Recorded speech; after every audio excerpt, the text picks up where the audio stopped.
Commanders fans, this is not the show we expected to do tonight. Disaster has struck. Washington has suffered a major blow. And the biggest question is, what is now?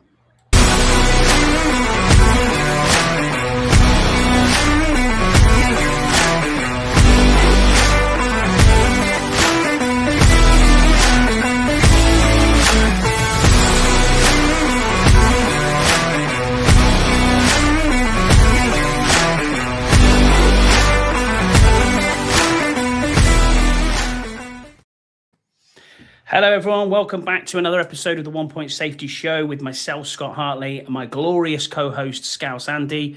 And we are joined by Hot Take Freddie Ham himself, longtime Redskins and Commanders fan, all-round good guy, normally sorts out all our tickets when we go over to the US. He's a good friend of ours, and thank you. It's great to have you back on the show. Scouse, how are you, mate? We'll start off with you first. Are you doing well, bud? I'm all right, yeah. I'm hanging in there, the usual. How about yourself? Oh, it's hot, mate, and I'm not coping well in this humidity. It's not hot to Virginia hot, or Hot Take Freddie hot, but yeah, it's hot. Speaking of hot, Freddie, how are you, mate? You all right, buddy?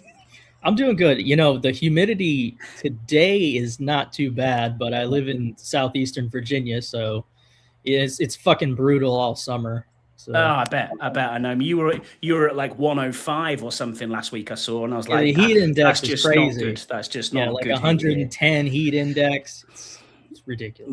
Well, we have three-quarters of the UK is in drought apparently at the moment, and I think the temperatures up in the very north where I am were nearly 30 today C. So that's about, I think that's what's that 90, I think. Which is quite hot for us this time of year, but there you go. Anyway, gents, we'll get into it. The first bit we want to talk on is breaking news, bit of deep dive action. Laremy Tunsil has obviously suffered a torn triceps injury from a play that came from Adafe Owe in a one-on-ones play. You saw him go off a bit lame, a bit limp, thinking initially it was a stinger, and then it turns out obviously he has torn his triceps. Surgery has already taken place, and he is expected, if you listen to the Commanders, to miss a significant portion of the season, is what they've said. Clearly, our best offensive lineman, most expensive offensive lineman, all pro, good trade, had a great season last year. Scouse, I'll come to you first on this, mate, because obviously this is your field. You were telling me before it's a 4 to 5 month injury, realistically, is where you put this at. Are you still sticking by that, or? Yeah, I mean, it depends on how severe the tear was, but yeah, it's around the 4 to 6 month mark, more than 4 to 5 months. So it just depends really on how well he rehabs and stuff, and no setbacks and things. But yeah, he's going to miss most of the season, man. You'd be lucky to see him for playoffs if we are there. I know. That's kind of where we think it's going to be, isn't it? It's either playoffs or shit or bust, really. I'll come to you, Freddie, with this one. Has the injury changed your expectation for the Commanders now this season? Do you expect a bit less, or expectations don't change? Right. Okay. Injuries happen, especially along the O-line. When is there ever a team that fields their starting five the entirety of the season? It sucks to lose them before the season starts. If you want to be glass half full type of thing, maybe it's good that if Coleman's going to step in and he's going to play left tackle like he did 2 seasons ago and did a pretty decent job. I'm not saying that he did a great job as a rookie, but did pretty well. We did make it to the NFC Championship game with him starting at left tackle, so don't forget about that. And he's super athletic, but I think it's, in the one sense, it's kind of good that he's going to go ahead. He's going to play left tackle through the rest of training camp and into the season rather than being in this left guard competition with Chris Paul. Also, something as well, Chris Paul could have been gone during free agency. He went out there, stuck his toe in the water, didn't make it, brought him back. And now that's a huge thing for the team, the fact that we're able to keep that continuity and that we have Chris Paul there. Because if he wasn't there, then we would be in a whole nother spot looking at, who's going to play guard. We got Andrew Wiley still being able to play swing tackle.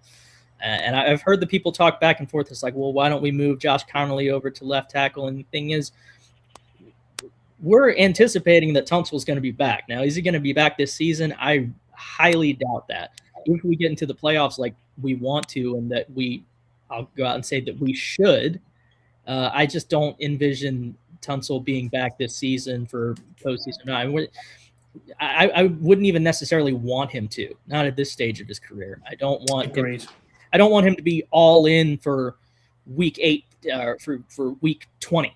It's stupid.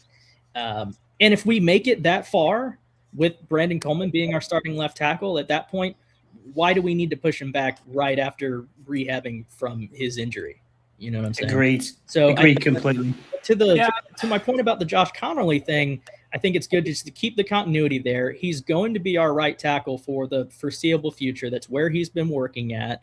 So why move him around? And knowing that eventually Tunsil's going to come back, or under some crazy set of circumstances, Brandon Coleman ends up being the left tackle going forward. I mean, I don't necessarily envision that happening, but it just doesn't make sense. You have Brandon Coleman, who has experience there at left tackle. You have Josh Connolly, who's supposed to be at home playing right tackle, who came on really strong at the end of the season. So why break up any more of the continuity on the line? I think it's a good move. And I think that when you look at everything that went down, I mean, everything's kind of, I'm not saying that it's a best case scenario. I mean, you don't want to lose your best player, and Tunsil's arguably the most talented and the best player on our team, aside from Jaden Daniels, but that's a whole different that's a whole different thing. And Tunsil's a proven commodity. I'm not saying that Jaden Daniels isn't, but it is only his 3rd season.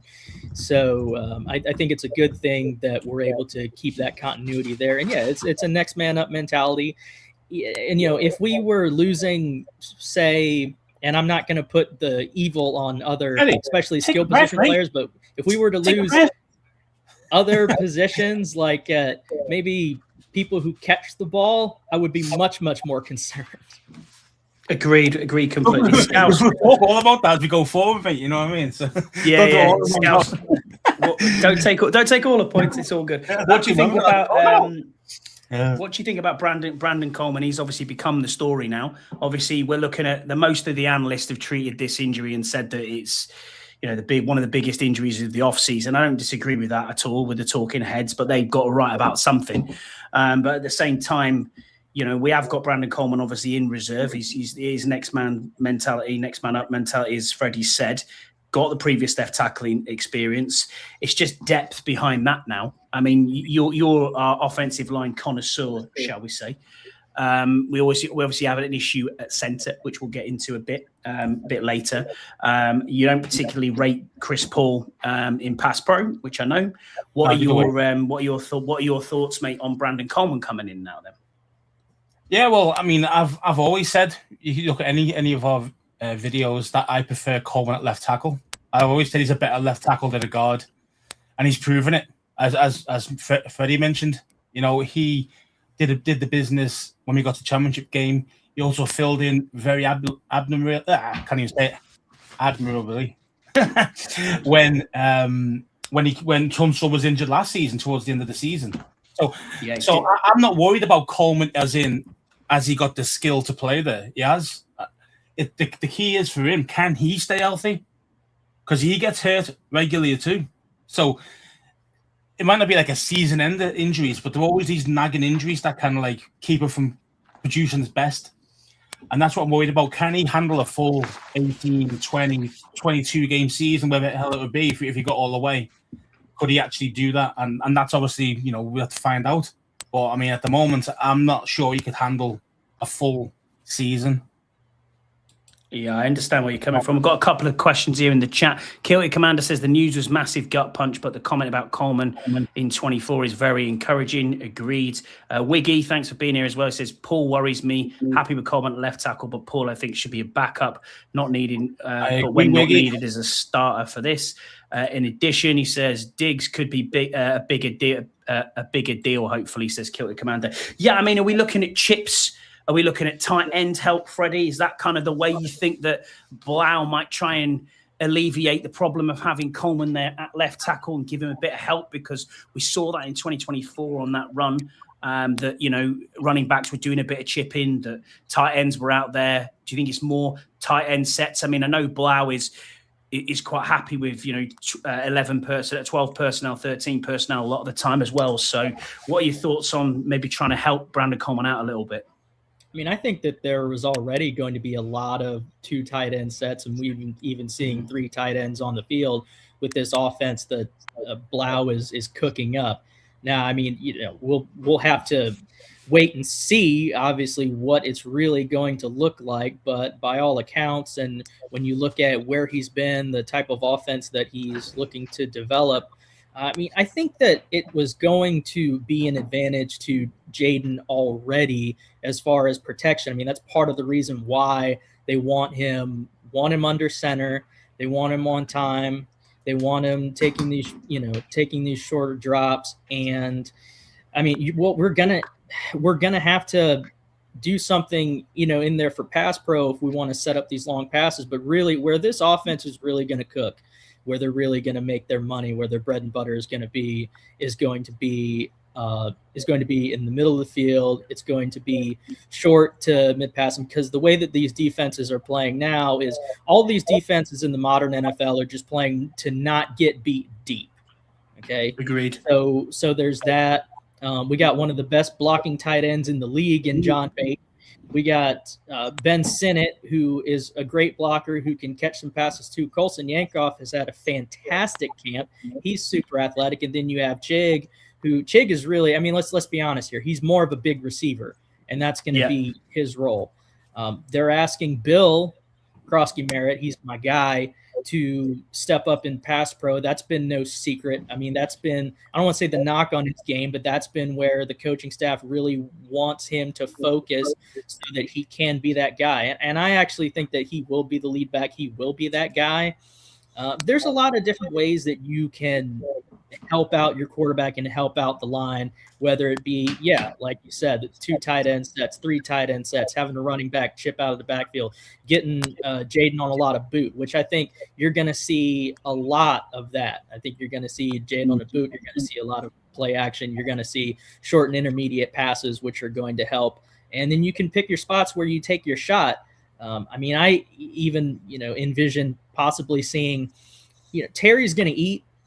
But as far as with Diggs, with our tight ends, I think that you're going to see maybe more targets to them, and then we'll take our shots. But I don't envision where we're going to be running a whole lot of offense where Jaden's going to have to hold on to the ball for an extended period of time, and that's not where you want to be living anyway.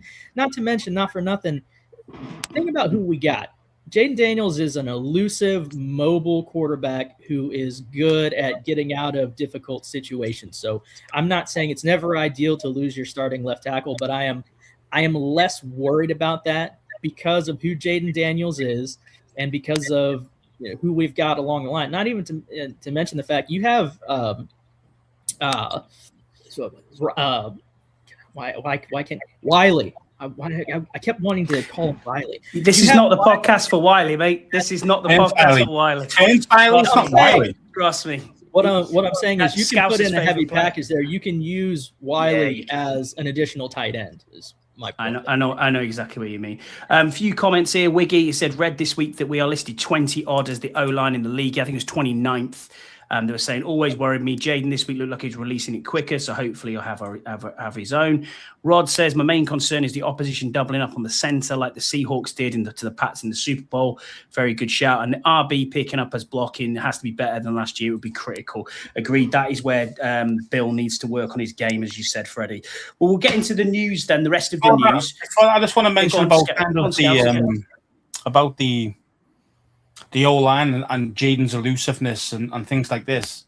Now, the thing is that last season he was elusive and he's got the same O-line. Yeah. What happened last year? Got injured. 3 big injuries, bro. Yeah. So it's all well and good being elusive, but he can't take the hits like that on the regular. No. That's my problem. So, I say he's got the skill. We know we love JD. He's got everything you want. However, last season proved he's not indestructible. So yeah, he needs to be designed. Now that Tunsil's out, and I mean, had Tunsil most of that season last year as well, where he got hurt. So it's like you could worry it either way. You could say, yeah, it's going to be no problem. JD will do all the things you mentioned, which is nice: the boots, the short to intermediate game. Jaden's deep ball is probably one of the best in the league. So I think Blau's going to want to use that. So how are we going to use that? It will be more tight end sets, like you mentioned, and extra blockers in there. But then, as you say, we've got a lot of mouths to feed now as well. You mentioned Chig. You mentioned, even Jankos, as you said, great off-season so far. He might get some minutes on the field. And then you've got your running backs. You've got your White. You've got Bill. White's excellent in the run game. Passing game, sorry. So, again, you've got loads of options for JD, which is great. But then also a lot of mouths to feed. But the biggest problem is, can we protect them? And I think that's going to be the biggest problem.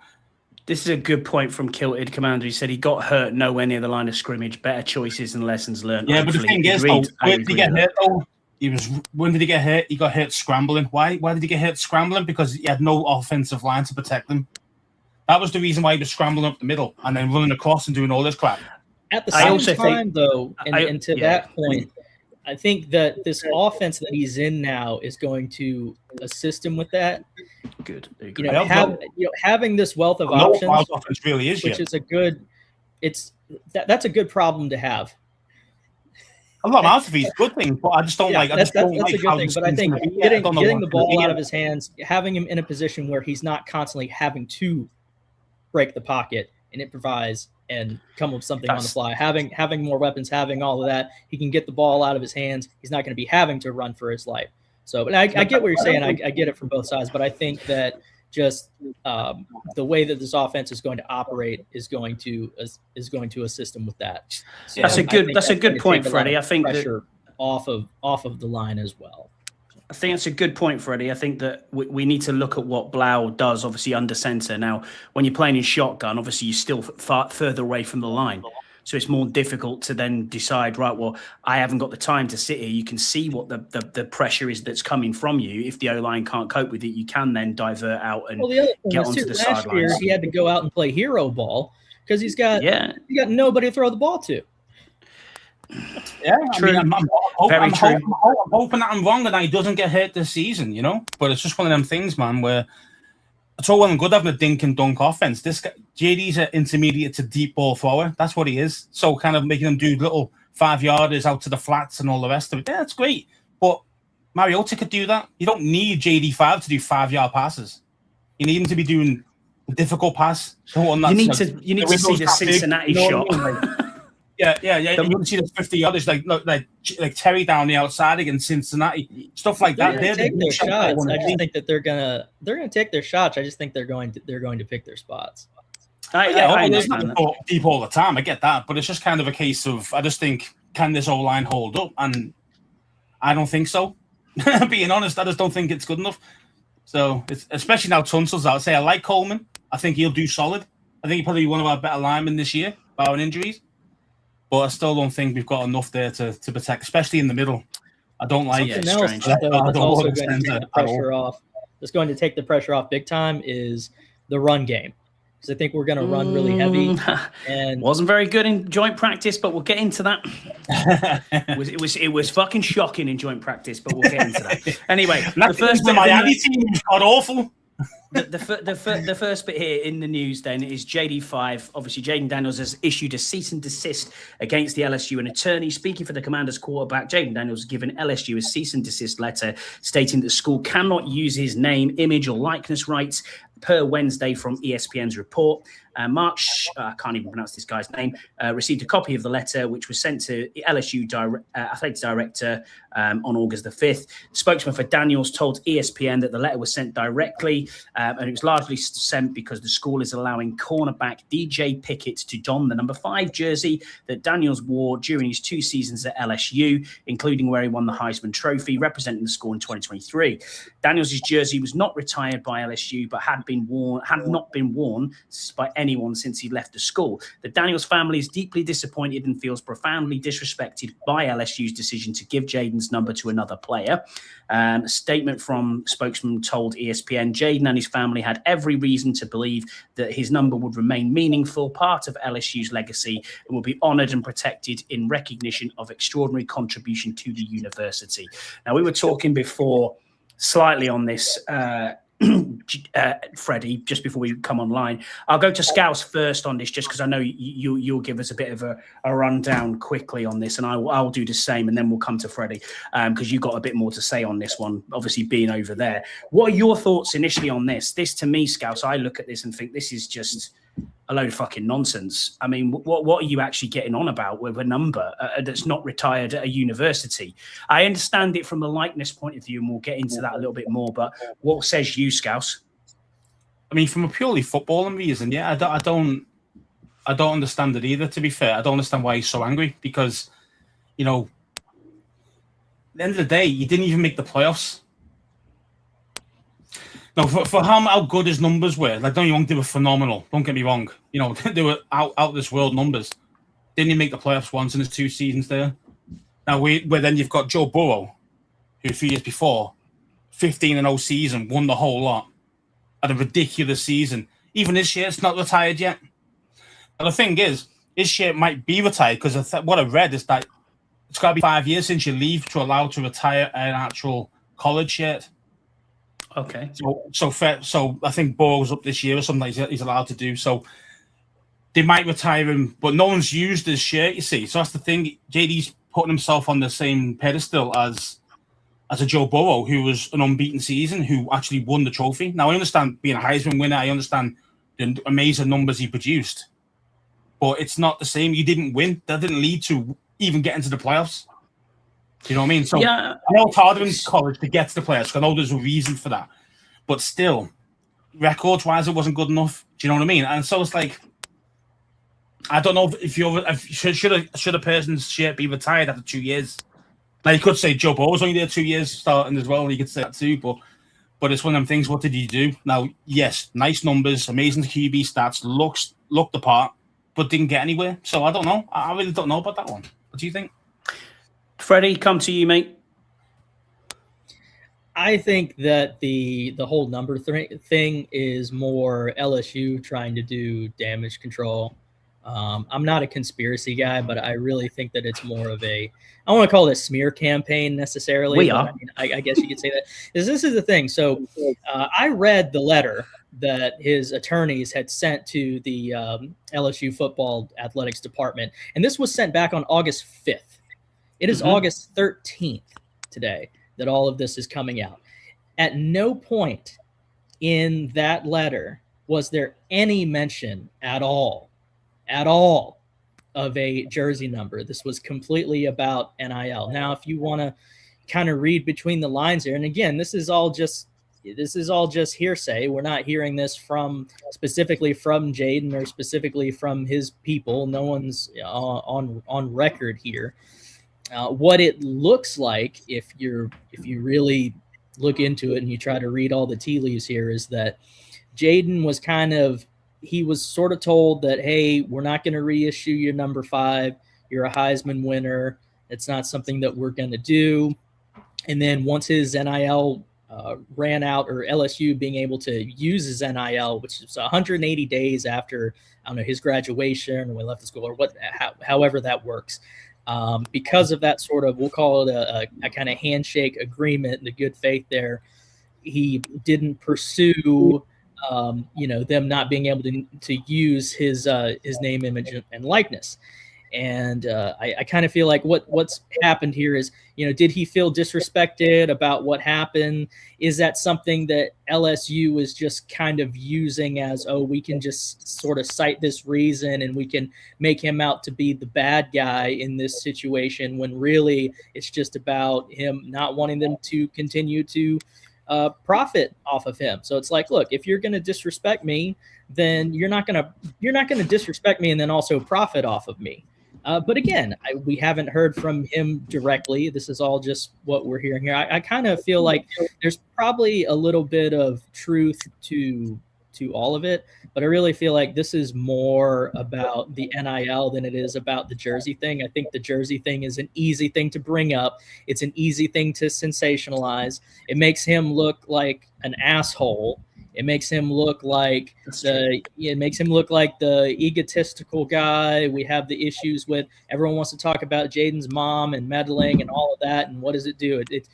So you get to all of these media outlets and pundits get to put up that Jaden Daniels is pissed off about his number, so he sent LSU a cease and desist, even though the cease and desist says nothing about his number, and he hasn't said anything publicly disparaging LSU, nothing like that. So I really just think to a large degree, it's just kind of a smear campaign and LSU trying to save face. Obviously, I have a biased point of view being a Jaden Daniels fan.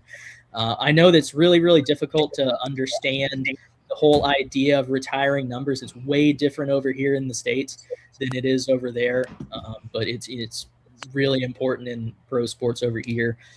As far as in college, retiring numbers, it's a whole different kind of thing. I don't really think it's really about jersey retirement. It's more so just, not reissuing the number. But it also, it's a different coaching staff over there.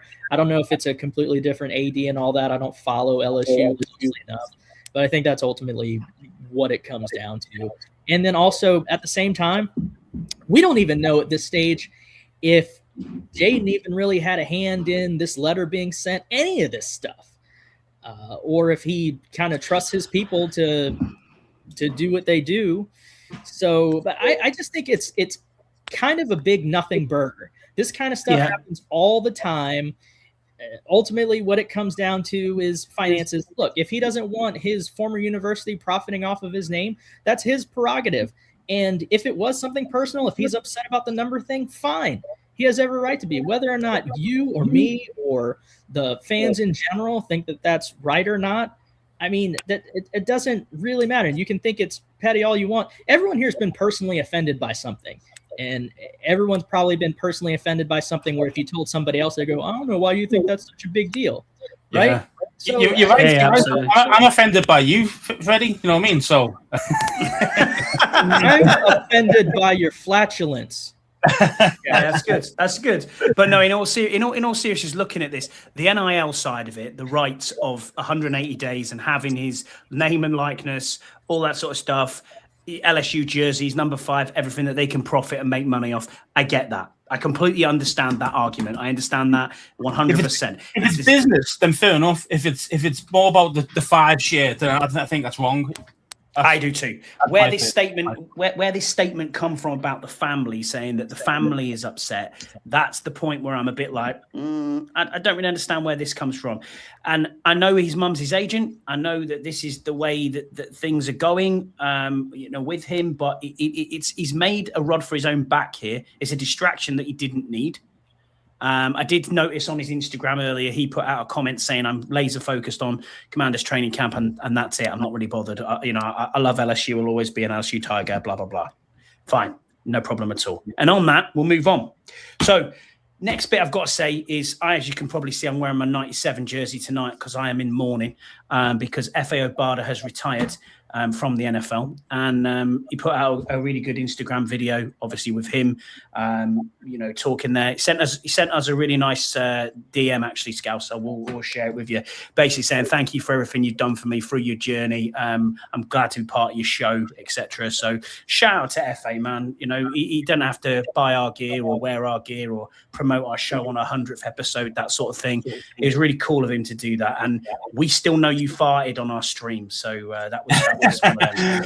And he knows it too. Always welcome back. He wants to ever come back on. Anytime at all. And hopefully we'll catch up with him because I'm sure he'll be doing something to do with Sky during the Week 4 game for the Colts versus the Commanders. But all the best to him in the future. And thank you for being on with us and supporting us at every turn. Feelings mutual. We appreciate you. Last bit of news then that we've got. Sorry, Jesse. We'll push this up on the Jaden thing. Sorry, but in my opinion, a bad look. Reports are that he spoke with Kiffin about it. I'm actually disappointed in Jaden. This is nothing to do with money. He's butthurt. I don't know. We'll have to see. We'll have to see what comes out from this. You keep putting that up and I keep putting it down. Sorry, dude. There you go. Professional podcast. Yeah, man. I'm just trying to help you out there. I know. Last bit of news before we move on to the joint training camp is Diggs' contract has been revealed. So obviously initially he signed and he was told it was a 1-year deal worth up to $12 million. Spot Track have put out his contract. And if we read through it, it is a 1-year deal with 7.15 million guaranteed, receives a 2 million signing bonus, will make 5.15 million base salary. There's also 850K worth of game roster bonuses that can increase the deal to 8 million. Then there's another amount of 4 million in incentives that can be earned to reach the 12 million maximum possible within the structure of the deal. Obviously, that is a fantastic cap saving and a contract that they've done. It carries only an 8 million cap this year. And we also, Spot Track predicts and says that we still have 37 million left in rollover. So we still got money to spend, mate. Maybe we bring in Decker. I don't know. But yeah. Or somebody on cuts. I don't know. We'll see what happens during the season. I really like that breakdown of his contract because that gives him actual motivation to actually produce for us on the field. 100%. What about, man? Most of these guys, especially in 1-year deals, sometimes you can get into that thought process of, do I really want to make that tackle there, or do I really want to make that catch across the middle? Because it might knock me out, and then at the end of the day, I lose out on shitloads of money because I'm not playing now, and then no one's going to hire me next season because I'm only on 1-year deal. You know what I mean? So, but now with that gives them there's 4 million on the line here if I start doing these things. So. Yeah, it kind of makes sense. It makes sense to me. Agreed. I mean, are you more than happy, I suppose, Freddie, with that, with having Stefan Diggs here? But obviously, we'll get into him a little bit more in training camp. But what about the deal? What do you think about that? I think it's great. I think it's great for both sides. I was actually a little bit surprised that it was that, I want to say, team friendly of a deal as far as the numbers go. And the great thing about Stefan is that from everything that I've been able to read and hear and everything else about him, when it comes to football, I mean, the dude loves football. And you can see that. That's what he's about. I think that we're gonna get everything that we want and need out of him. If nothing else, on the field, at the facility, when he's about football, he's all about football, and that's all I give a shit about. And I think that he's hungry. I think he's always played with a chip on his shoulder. And I think that he not only does he have incentive with his contract, but I think he wants to go out there and prove that, hey, I can do this. I can do this at a high level. And also, this hasn't been talked about a whole lot. And I know that we tend to romanticize football a little bit, but the fact that he's at this stage in his career, being able to go out here with a young quarterback and play for his quote-unquote hometown team, I think that means a lot to him. And I think that everything that he's been through in his career, he's at a stage where he's not going to take anything for granted. So I hope that he balls out. I hope that he hits all of his contract incentives and bonuses, and I hope he makes every single bit of that money. Me too. We'll move on then to the pit part that happened yesterday. Joint practice with the Miami Dolphins took place. From what I've seen, the reports from practice so far, that Jaden Daniels was absolutely accurate. He was laser focused. He was decisive. He had excellent chemistry with both Terry and Stefan Diggs, and he's very comfortable in David Blau's offense. What we do have to caveat this with is say that Miami are going to be an awful team this season. They are shocking. On all ends up, they are quite poor. Stefan Diggs, he was another one that came up. Separation, route running, red zone impact, leadership. The defense was strong as well with pressure packages, secondary play, good defensive energy. I'll come to you first, Scouse. What was your biggest takeaways that you saw from the joint practice? I mean, I always take some of it with a pinch of salt. That's why I prefer to have the games rather than actual one-on-one practices, because the thing is, like, the coordinators always coordinate with the other coordinator from the other team, say, look, we will see this, look, we want to see that, look, we want to see this and this and this, and then you actually tailor the plays to that. So that's why some days you might have a really good offensive day, next day you might have a good defensive day. Do you see what I mean? So stuff like that. But me, I'd rather see it in a game, personally. But again, I mean, all the guys that I've seen, they worked hard, they're busting their ass to try and do well, and and that's what I expect. I've not seen anything that's really blown my mind. So I mean, Jane looked good, but again, against the bad team, and don't forget, as I said before, the coordinators want to see certain plays, certain look, and all the rest of it. So the script is near enough. You know what I mean? Chason had an amazing day. Apparently, really good in the run game as well, in protecting, and obviously he was very, very good at setting the edge and doing what he's doing. That's what I meant to say, not the run game. Setting the edge and looking at that. And Odafe Oweh could and should have had 7 sacks. If it was a real game on Malik Willis, who by all accounts is he a nearly man? Does he nearly get there, or did he actually get there but just didn't tackle him? No, because they weren't allowed to. So he would have. The referees gave the sacks. Right, okay, yeah. The referees gave the because sacks. There's some guys that are really good pass rush, and I call them the nearly man. They nearly get there. They nearly make the sack. They nearly make that fumble. You know what I mean? But they never just like that far away every single time. I hope always not like that. So stock down. Then we've got to talk about is the offensive line and the offensive line depth. Connolly had a rough day. By all accounts, he didn't look good. Towards the end of practice, he looked a lot better. There was obviously Brandon Coleman apparently was really good, no issues whatsoever. Like a duck to water, straight off playing at left tackle, no issues. Then we're going to get into. I want to talk to Freddie about this because Kilted Commanders put it in the chat as well. He says hopefully Miami are the best in the league at stopping the run. Because our running backs and our run game couldn't get anything going whatsoever. Zero push, nothing. Zero push from the middle of the offensive line. Nothing. What are your thoughts on that, Freddie? Maybe we should get a fullback. Well, I think we probably have got one. I thought that's what sin it was. Yeah. I'm not too concerned. I'm not too concerned at this stage before we play our first preseason game. You can ask me again once we get to sort of game 3. But I understand the trepidation about the middle of that offensive line. I understand the trepidation about the entire offensive line. How much can you just do with scheme? We'll see. But I don't want to go ahead and just say the whole run game's going to be shite because of one joint practice. And the other thing is the offensive line is going to be a little bit out of sorts, for this little bit here before we can really get steady. I don't want to read too much into the Connolly thing. Everybody is entitled to a bad day, a down day. If you've seen that video of him where he usually walks onto the field with Laremy Tunsil, yeah. There's that video of him where he's like standing around. He's like just like a puppy. That's lost. That's like just lost his way. He is though, yeah. It's like Will Smith at the end of the Fresh Prince of Bel-Air. So maybe he was just maybe he's just a little bit upset that his mentor wasn't there. Maybe mentally he wasn't. Who's at center in the joint practice? Who started there?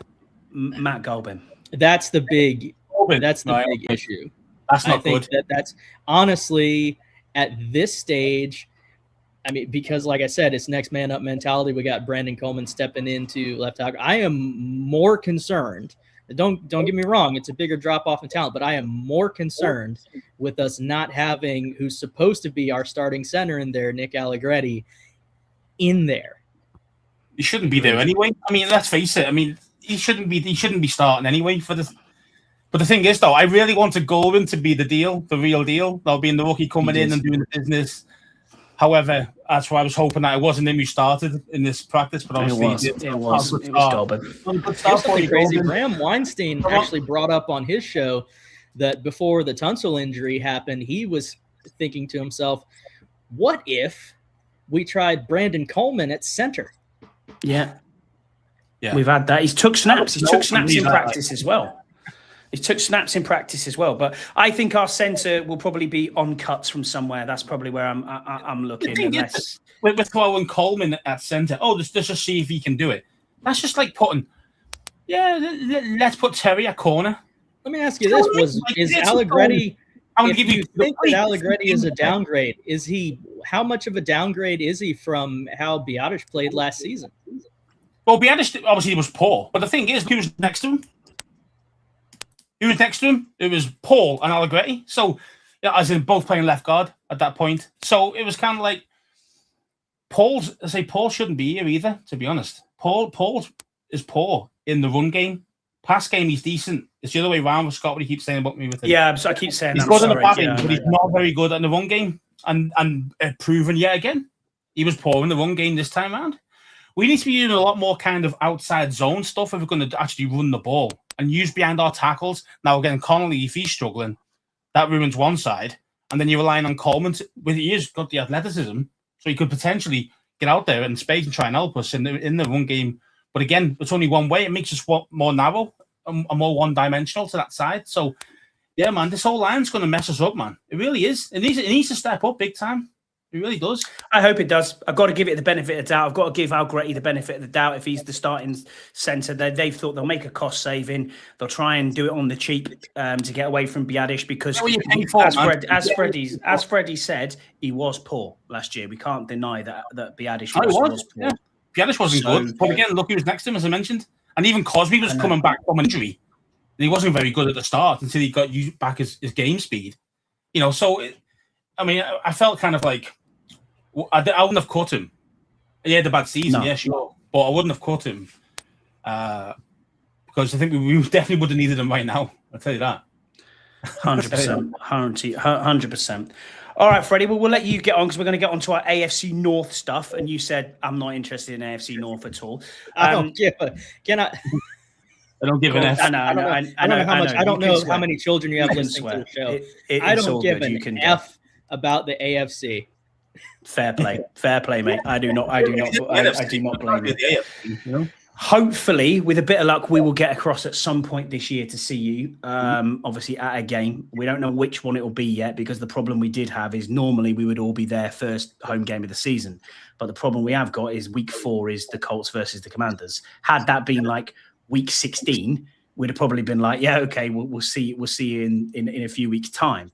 But we will get out to see you. That is for sure. Tell everyone where they can follow you on socials and bits and pieces, and we'll let you dip, man.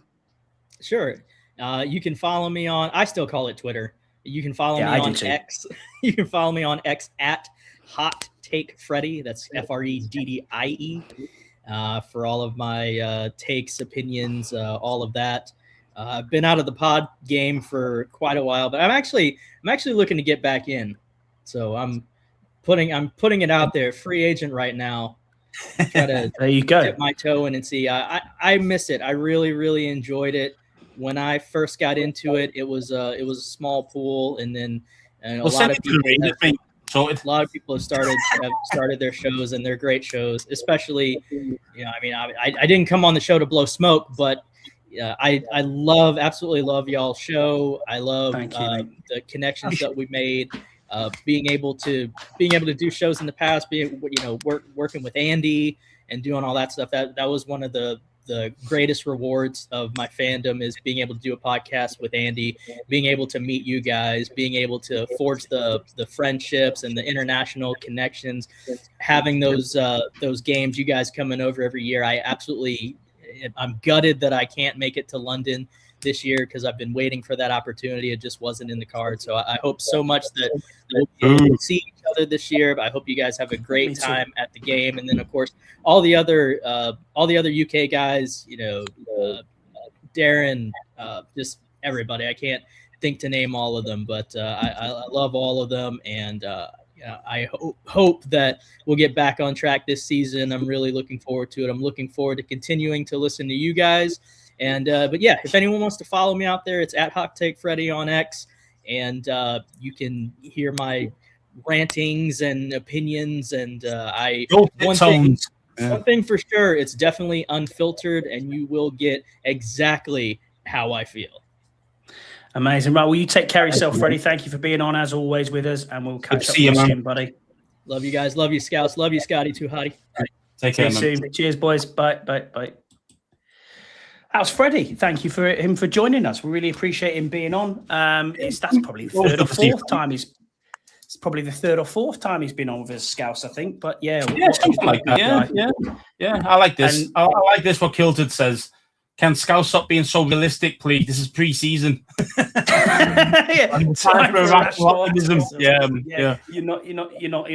lying at all. We'll get into it then, mate. I don't BS anyone, mate. That's how it is. I know you do. We'll get off with the. Some call you a realist, some call you a pessimist. I know where you are. Realist, man. We'll get into the AFC. We'll do our. I'm saying no. I think you're a pessimist. I think you've got to give Algretti at least 5 games just to see how he gets on. Mate, we've seen him play centre before. We've seen him play guard before. He's just not it. I know you're trying to wind me up, but it's just like, come on, man. Like, we've seen him. He's not going to all of a sudden become twice this player that we've seen before. Ain't going to happen. Okay, how good is? Yeah, you've bit one. You've called me there, good and proper. Wheel me all the way. Yeah, I did. I can't. I honestly, man. I just know what I'm going to see when he's available. I just know what I'm going to see. It's not going to be good. I know. Well, I've got to give him the benefit of the doubt, mate. But anyway, we'll move on. AFC North. I'll give him the benefit of the doubt at the start because obviously the new scheme and see how he goes. But if I don't see a massive improvement there, mate, I'm going to be all over them like a fucking, I don't know, bees on honey, whatever you want to call it. You know what I mean? Like, yeah, we'll get all over it. We'll be all over them. And it's harsh, but it is, you know what I mean? Yeah. The Ravens. We'll start with the Ravens. So okay. What we did last week, if you didn't hear us, we did the NFC version of this, where we went through basically best signing, worst signing, and then at the end of each division, we kind of did a 1, 2, 3, 4. Then when we got to the end, we did a few surprise teams or people who we think will get quite far in the playoffs. And we'll go from there. So the first one is the Ravens, mate, in the AFC North. The best signing for the Ravens, in my opinion, is Trey Hendrickson. You're getting a bona fide elite edge rusher who, as long as he stays healthy, and that's the key word, is health, you are getting an absolute superstar there. The worst bit for me was the Max Crosby situation. I mean, what are you doing, Ravens? That you can't back out of a deal like that. If you're going to back out of a deal through injury, do your due diligence and get that medical done a lot earlier. Have you got anything different for the Ravens, mate? No, not really. I think the Ravens will be solid as usual. They always are. They're always a well-run organization. They always do well. They've got good players. I think Hendrickson makes the difference.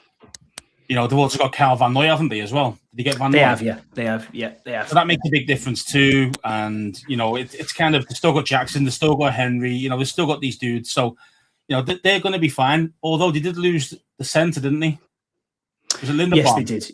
Linderbaum, yeah. Yeah, that's a big loss. But we'll have to see how good their centre steps up, who's taking over for him. But in general, yeah, this team's going to still be, it's still going to be there, to be fair. The difference is, can Minter get them over that line, really? You know, get them over that playoff hump, because they make the playoffs nearly every year. It's just a case of you always shit the bed. So it's kind of, can Minter change that? Losing Harbaugh as well is a tough one. Well, you lost Harbaugh. Minter's took over, so it's kind of like, yes, Minter knows the team. You know, he was there before as a DB coordinator. What was he, defensive coordinator? Yeah, he was, for a couple of years, and then obviously moved over to wherever it was from. But then, yeah, so it's also his time as head coach, first time. So it's going to be interesting to see how they start off and what kind of scheme they're looking at and stuff like that. But they've just got too many good players. You know, I know they lost Likely, which does hurt them, but I still think they're going to be a good, solid, 12, 13 win team. Me too. The Bengals then. Best for me, I've got Brian Cook, who has signed a 3-year deal, $40.3 million.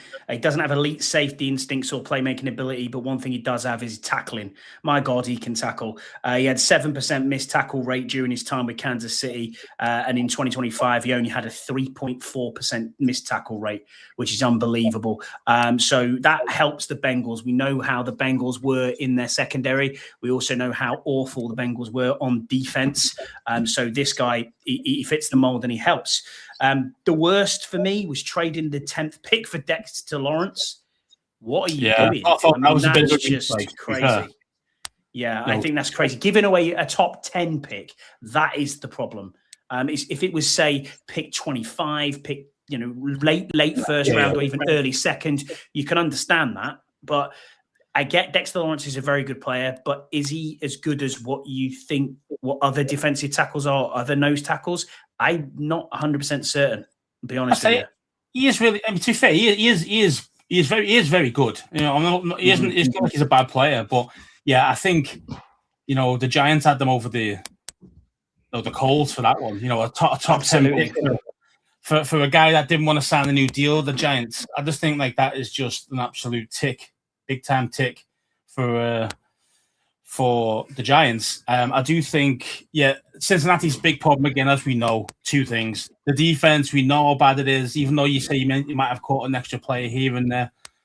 Lawrence, Dexter's one of them, you know what I mean? He's going to be useful. But again, the thing is, that defense still ain't going to be it, especially at linebacker and DB. It's not really at it, especially now you've lost Hendrickson as well. And then you've got the problem is, can you keep Burrow upright? Can he survive a full season without being hurt? Which over the past few years he hasn't been able to. So no matter how good you've got your receiving boys, you know what I mean? It's kind of like, well, you got no money for anything else, and this is why they got a poor O-line, and this is why they got a bad defense, and it's all about but Burrow, you can put up 30, 35 a game every game if you don't get hurt. Yeah, thanks, mate. Yeah. So not making it easy for him, is it? So. I just think like Cincinnati have just bent over to Burrow because obviously he wanted Higgins to stay, which was Chase. Well, Chase, you knew he was going to stay. He's the bona fide one, and then you're going to get the huge $40 million a year deal like he got, which was crazy, but they were going to pay that. But the one that's killed their cap really is Higgins because yes, he is a true 1B. He really is, but again, it's the money that you're paying this dude as well. So it's just it's hard, man. It's hard. That's a good point from Kilty Commander there. He said it's mad that Burrow avoided the injury risk tag that's been attached to JD5. No, I don't think he has. I don't think Burrow has. Everyone knows Burrow's injury prone, but everyone blames it on the O-line because the O-line's crap. That's the difference. We know every year Burrow's out with a hand injury, a calf injury, blows his ACL against us. There's stuff like this happening all the time. Chase Young, wasn't it? It was Chase Young chased him down. Yeah, Chase Young hurt him, by accident. He landed on his knee, didn't he, as he tackled him? But I think that was his rookie year. I think that was Chase's actually good season for us. But it's that kind of thing of, JD5 isn't injury prone. Last season he was, but again, his O-line was shit. So I guess it's the same kind of thing with Burrow and him. You can mirror that. Mm-hmm. So it's kind of like JD5 is not injury prone. It's just that one bad year because he hasn't been hurt before that. But we've always thought that he could be a guy who gets hurt because of his build. That was the problem we had when we drafted him. Me and you talked about it. 2 years ago. 2 years ago. It was like the player, brilliant, fantastic player, got all the skills, all the attributes you need. He can process really fast. He's, brilliant on the deep ball. We had everything you want from a quarterback. It's in JD5. You really have. But the thing is, we said, what about his build? Can he sustain being whacked by these 320-pound linemen, DB backers who are aiming for your head? Do you know what I mean? Stuff like that.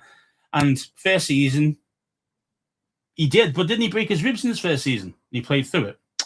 Yeah, he did. Yeah? We didn't know he broke his ribs. We just said he had a rib injury, remember? And he broke his ribs and tried to play through it. Missed a couple of games.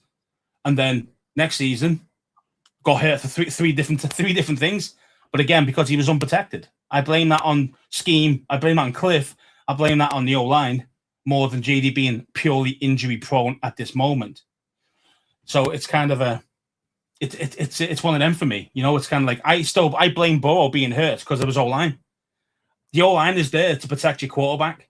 And Burrow's not one of them guys who is like JD or Lamar who can run 60 yards down the line and get it in. He isn't one of those quarterbacks. So that for Burrow, it's even more important his O-line protects him. And it doesn't. Yeah. And that's why he's hurt every year. So it's kind of one of them, DMV expat, number gate at LSU is bad look for Jaden. If you go back 10 minutes into the show, mate, you'll hear our thoughts on that. Obviously, we covered it in quite extensive detail on the naming rights side and this whole number gate situation. It doesn't look a good look on that.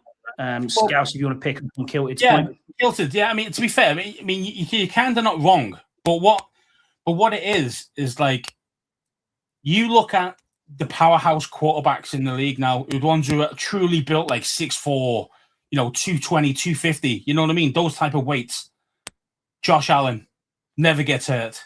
And he runs all day and runs through people. He's playing. He doesn't miss games. Even if he might be banged up, he still plays. Right? Mahomes, a bit more agile, but a thicker set. Yeah? A bit wider, a bit more muscle to him, as in like he's not very stringy, he's not very lean. Yeah? that's the thing. It's the leanness. Like, yes, he's got muscle, but he's very thin in his natural frame. It's a bit like Forbes. You know what I mean? Like, Forbes obviously I know very what you mean, thin. yeah. But, like, you know, you look at Drake May, 6'4", prototypical quarterback, big, stocky, can handle a hit. Josh Allen, same. That's the Justin difference. Herbert, same. Yeah, those guys, he gets hit quite a bit, but he gets hit all the time. Herbert gets hit more than anybody, I think, because they always looking for the deep ball. Like 80% of their passings is a deep shot, so he's waiting in the pocket. You know what I mean? So and his O-line has been horrifically banged up over the past couple of years. You know, all the top, they've got some great O-linemen over there, just can't stay healthy. That's their problem. I know. Whereas if they can get them sorted, Herbert would be right up there again with big yards, doing big things. But that's the thing. You see, those guys can handle the hits more. Do you know what I mean? They can handle. It's just a natural thing with the body. It's like it's like you can absorb the contact more. It's something like that. Like obviously with JD, yeah, knee getting twisted up, yeah, that's unlucky, you know. But again, it's those hip drop Elbow's tackles. the same. Elbow, but again, also JD, as we know, is very bendy. We know that. You know what I mean? Like even when he flipped over on his head and he broke his ribs, we didn't even know he broke his ribs. He was carrying on. You know what I mean? Because and some tackles you think, damn, he's hurt from that, and he pops up straight away and he's fine because he's overly flexible. So that makes it even easier for him to hyperextend something, i.e., knee or elbow. And what happened to his elbow? All he was doing was trying to put his hand down to protect himself, and he went the other way. You know what I mean? So that's the problem of being overly flexible too. So there's pros and cons to it. But that was always been the problem with that's the only one thing I've got on JD. He's got everything you want, but that build is a problem. Now he's working on it. You know, you see he's putting the weight on, as in he's putting muscle on. Yeah, you can but see again, that. sometimes you just need a little bit of fat as well, JD. Do you know what I mean? Just put a little bit of fat on as well, lad. You know what I mean? You know, you can have some of mine, mate. You can have some of mine. Don't be having 8-packs. You know what I mean? Just kind of like. The Stone Cold Steve Austin body. That's what you need. Yeah, man. Jan, welcome, mate. Thank you. Mahomes is not athletic, is he? No, you look at him. He's not athletic, but he can still burn you. You know what I mean? He can still run fast, and he's still very nimble. You know, so this year Mahomes wasn't. He was hurt, but he'd always play through it. You know what I mean? Like he wasn't until last year. So. We'll move on to the Browns then, mate, in the AFC North. This is where we are. I don't know what that is. That it looks like a picture of a red cat for some reason. I don't know, but anyway, he says, "I'm not sure." Browns, mate, best signing is. I didn't have a best signing for the Browns. All I had was they seem to be checking a lot of boxes off on the offense this time round. So Spencer Fano, good signing, probably will be the starting left tackle. Casey Concepcion, great player, wide receiver. Denzel Boston at number 39 as well, another good receiver. So they're kind of getting weapons in for the projected quarterback, whoever that will be in the future, which is a good thing. The worst signing for me, mate, was Zion Johnson. Oh my God, 3-year, $49.5 million. I mean, questionable tackle. You know what I mean? For that money, that is wild. Have you got anything for? Have you got anything for the Browns? I just think with the Browns, it's kind of it'd be interesting to see who actually becomes the quarterback, as in the starter. Mm-hmm. Now, yeah, it could be again, but it could be Watson. It could be actually. Who knows? Maybe he's actually back. Maybe his Achilles is fine now. Maybe he can actually run and throw the ball a little bit. Maybe that's the difference. You know. We'll have to see how that goes, but it's going to be interesting between those two. But again, really, if you go off pure talent, if you think about, not to mention the male masseuse and all this stuff and blah, blah, blah, blah. If you take away all that, the better football quarterback is Deshaun Watson. There's no doubt about it. By miles. No doubt about it. He's way better. The problem is you don't know what he's coming back from. His Achilles. Has he got any pace left? Can he still run? Can he not? You know, look what happened to Kirk Cousins. You know, he did his Achilles, and now he's an absolute statue. Can't do anything now. So it just depends how well can he come back from it. And if he can, then he's taken QB1 quite quickly. But it just depends. At this moment, next one then, his to lose. The Steelers' best signing for me is Jamal Dean on a 3-year contract. Obviously, they're only on the hook this year. Jamal Dean to the Steelers. Oh, okay. $13.5 million. It leaves them plenty of flexibility as well. Obviously, if they want to cut him at the end of year 1. they're only on the hook for that 13 mil, and that's it. And then the worst bit for me is the continually handling of the quarterback situation. Like, what are you doing? You know, it is either going to be Aaron Rodgers, but there's nothing behind him. Will Howard, I mean, don't know what he's about. I've got no idea what is coming down the line. Didn't he break his hand in his first season? I think he was on IR for the whole season. So that was no. And then they got another guy as well. I can't remember his name. He's been there a few times. I can't remember his name though. He's played quite a lot actually in the NFL. He's crap though. It's the one who got hit in the head. It's the one who got hit in the head with the bloody helmet by Myles Garrett. Yeah, that's right. Yeah. He's anyway, not. Once in a while, he can produce a game, but again, he's pure backup, really. Yeah, I mean, to be fair, I think the biggest thing for Pittsburgh is head coach. True. You know, it's the first time in like 11 years that they've not had Tomlin, and this guy's never had a less than 500 record, and he's made the playoffs, and I think every year besides one. So it's kind of, it's Mason Rudolph. Mason Rudolph, that's the one. Yeah. And that's one of them things. It's kind of like, well, how good's their team going to be? Now, I say we got look who's in charge, Mike McCarthy. Okay, if this was Aaron Rodgers of 10 years ago, you know, then that would work well. Mike McCarthy and Aaron Rodgers and all that, the old Green Bay lark, that would make sense. But now that doesn't make any sense at all. I think it's an awful hire from Pittsburgh. I really do. I think they're going to be they're going to be poor compared to what they normally are. I think they're actually going to have a losing record. I think it'll be the first time they'll be losing record since Tomlin's left, or, you know, as he was there and left. And, you know, I think, I'm even reading now, Patrick Graham is experimenting with different alignments with TJ Watt and Alex Highsmith. What are you doing? Like, those guys are the top dudes in their position. And what they do, they're the best. They're one of the best in the game. No, let's play these guys differently. Let's see if I can do something different with these dudes. Why? You know what they're good at. They're elite. Leave them at what they're good at. Like, it doesn't make sense to me. Like, it's just stupidity. It's like, I'm trying to prove that I'm such a great because he's new. He's a new head defensive coordinator. But it's kind of like, I need to put my stamp on it. No, you don't. You make them play better. Make sure the team has got good cohesion, well coached. That's what you need to do. Don't be going, nah, TJ Watt's an elite edge rusher. What I'm going to do, I'm going to play middle linebacker. What's that going to do? Do you know what I mean? Like, it just doesn't make sense to me. Like, why would you do all these weird and wonderful things with elite dudes? Let them do what they do and try and find guys who can do the other stuff that you want. It's not rocket science. People are trying to overthink things. Okay, so we'll get into the top four of this division then. I am gonna go Ravens, Bengals, Steelers, and Browns. You? Yeah, I agree. Ravens, Bengals, Steelers, Browns. Yeah. Exactly the same. Right, we'll move on then to the AFC East. We'll start with the Bills. Best signing for me in the offseason was re-signing Connor McGovern. Obviously, a lot of centre deals have happened now, and it looks like a bargain when you consider Linderbaum and the money that he got. To have him for, 18 million a season, that's pretty good. Do you know what I mean? That is pretty good, especially when you look at what Linderbaum's on now at 27 million.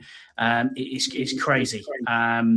A 4-year, $52 million. That was a massive overpay, though, for Linderbaum. I mean, he was coming to us, wasn't he? Yeah, he was. He was coming to us, we were paying a decent wage, and then they went, we're going to near enough double it. Well, you're going to go to the Raiders, aren't you? You know what I mean? Of course you are. And then for me, the worst part is everything that happened with DJ Moore. So what I mean by that is, DJ Moore's coming off a comfortably his worst season as a pro. Fell out of favour with Ben Johnson in the Bears. The Bears have got no leverage whatsoever with him. They're on the hook for $49 million. And you go and give them a second-round pick? Yeah. And you pick up all of that contract? Yeah. The Bears are laughing all the way to the bank with that contract, mate. And for me, I think that's criminal, the way that they've done that one. But Brandon Bean has a lot of explaining to do there. You got anything different for the Bills, mate? I think with the Bills as well, it's they didn't even have a first round pick this year. Traded out. And then you got TJ Parker about 35. So That's it's right. kind of, which again, he's an edge guy, Clemson. He's pretty good. You know what I mean? And then you got Ohio State cornerback as well, Igbenogson at 62. So they've improved it slightly. Yeah, he's a good player. And the thing is, I mean, the big difference is though is that Joe Brady's head coach. Yeah, true. You know what I mean? Like I don't rate that guy at all. I thought it was more McDermott anyway at that place. So now that he's gone and you're going to see Brady head coach, we're going to see how well that's going to go. How well he's going to, if it really was a McDermott offense or as it is. So we're going to have to see how that goes. But again, you've always got a chance if you've got a fit and healthy Josh Allen. So true. We'll move on to the Dolphins then. So the best signing for me for the Dolphins is a bit of an odd one because I think the Dolphins are going to be one of the worst teams in football. Probably, they're probably going to be picked 2 or 3 in the draft. The best signing for them is Josh Uche. 27-year-old. He got 11.5 sacks, 9 tackles for loss in the Patriots in 2022. Then he was on the verge of potential stardom. Then he did nothing, never really came together. He went to the Pats. He went to the Chiefs. Did fuck all at the Eagles last year. But he's a second-round pick. He had 244 snaps last year, got 1 sack and 3 knockdowns. And for $1.4 million, not a bad signing. You know what I mean? For what you're getting, there's a bit of depth, I suppose, is the way I'd look at that. And then the worst, not getting the value for Devon Achane, man. At that point, if you're Achane, you'll think, or Achane, however you want to call his name, you're looking at that and saying to yourself, I need to get the hell out of Miami. And you overpaid him. You gave him $16 million a year. And he's your only thing that you have on this entire team at the moment. And being frank, yeah, I know that's why you paid him. But being frank, though, you could have probably got a second-round pick for him. So I think you should have traded. Potentially, but the thing is that you got to have something. You got to have something on the field. You know what I mean? You can't just if you're doing a rebuild. Yeah, but again, they clearly are. They are going to be god awful. I mean, at the end of the day, the head coach is Jeff Hafley. Yeah, I know. Yeah, he's former Packers defensive coordinator. Yeah, that scares me. That does not. So then you're looking at it, you're thinking, well, they've got rid of all their players. They got Malik Willis in. Yeah, they got rid of all the old guard. So all they've got is Willis and Achane, and then you've got Willis, who's going to throw the ball to. You know what I mean? Like he's got no one to throw it to. Really, you look at it. He's lost Hill. He's lost Waddle. Who else has gone? There's another one as well. It's just like wait there a minute. Like they've got no true starting receivers. Like any decent level. So it's going to be the A-chain game and Willis running for his life. And yeah, they might have a better defense than offense. I'd say defense because I'd say this guy's an ex-defensive defensive coordinator. So I'd like to think that at least that side of the ball will be a little bit more solid. Doesn't mean they're going to be great, but just a bit more solid than the offense. But again, it's all guesswork and it's all full of rookies and all sorts. It's just like, you just don't know what you're going to get. So it's, definitely a massive rebuild. I mean, I think they're going to be, a 3 or 4 win team. I really do. Me, I agree with you. I agree with you completely. Mm-hmm. So we'll move on to the current AFC champions, their mate and Super Bowl participants, the Patriots. For me, their biggest move in the offseason was continuing to solidify the O-line. Obviously, the new left guard will be Elijah Veritucco, who signed a 3-year, $42 million deal. They are committed to continuing with Campbell as their left tackle of the future. Understand why they drafted him so high. They did a good job of adding more talent this offseason.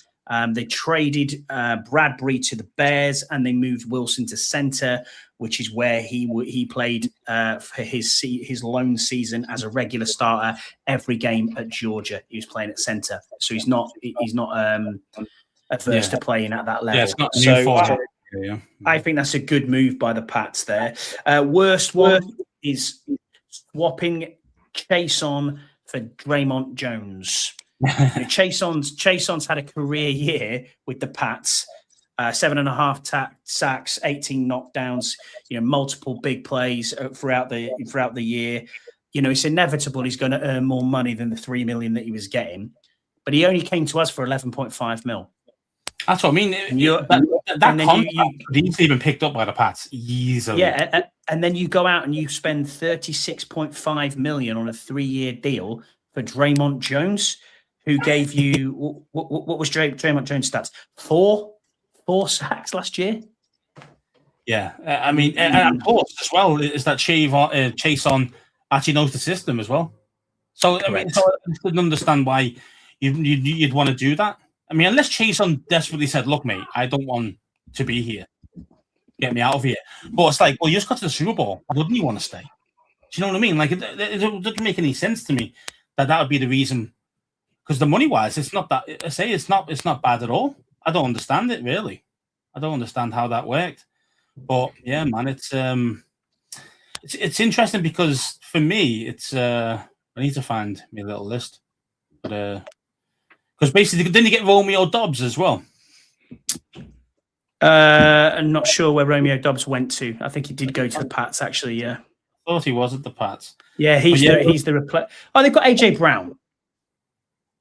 Oh well, that definitely upsticks a little bit there, doesn't it? That definitely helps. Definitely helps you got one of those dudes at your team. I mean, him and Drake might tear it up, you know. So I think it's Booty, it's Keyshawn Booty, AJ Brown, and Romeo Dobbs. I think is the other one on the other side. Yeah, Dobbs. Yeah. We were in for Dobbs, weren't we, as well? I'm glad we didn't get him. He wasn't definitely. I'd rather have Stephon Diggs than Dobbs any day of the week. So. Me too. Completely agree. We'll get on to the final team then in this division, which is the Jets. I still think Pats. You mentioned predictions. I think a 13-win team.